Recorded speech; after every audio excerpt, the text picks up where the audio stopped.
एक ही बात पर सुप्रीम कोर्ट से कोई रिलीफ नहीं मिला। कैसे कैसे अब शब्दों का प्रयोग करते हैं। चाहते क्या हैं कि जो घुसपैठिए हैं उनको वोटर बनाया जाए, जो रोहिंग्या हैं उनको वोटर बनाया जाए, जिनकी मृत्यु हो गई उनको वोटर रखा जाए, जो 2 जगह वोटर हैं उनको करेक्ट नहीं किया जाए। क्या चाहते हैं ये? मतलब अभी तक वो अपने स्टैंड को स्पष्ट नहीं कर सके। और आज मुझे राहुल गांधी से एक बात कहनी है। आपने पेगासिस का विषय उठाया था, सुप्रीम कोर्ट में सुनवाई थी, कहा गया जिनको परेशानी है अपने मोबाइल फोन दे दे जांच के लिए, आपने नहीं दिया। आपने राफेल की बात उठाई, क्या क्या आप शब्दों का प्रयोग किया, सुप्रीम कोर्ट के सामने आपको माफी मांगनी पड़ी।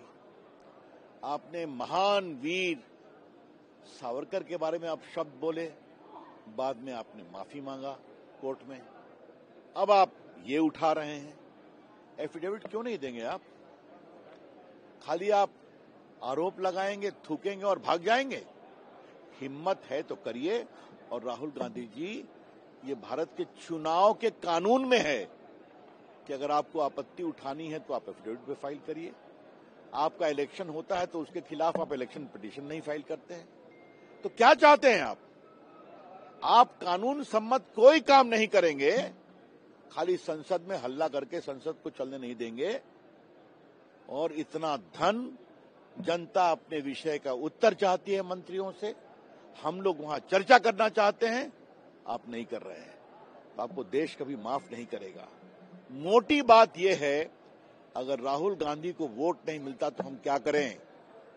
और ऐसे लक्षण से राहुल गांधी जी आपको और वोट नहीं मिलेगा जिस तरह से आपने संसद को शर्मसार किया है। सर, आज प्रधानमंत्री ने इंडस वाटर ट्रीटी को लेकर के कहा कि किस तरह से नेहरू जी के जीत पर और कैबिनेट मंत्री को विरोध के बावजूद भी पाकिस्तान को 80% जल का हिस्सा पाकिस्तान को दिया गया। सही इतिहास आना चाहिए ना। हमें बहुत गर्व है, प्रधानमंत्री ने बताया।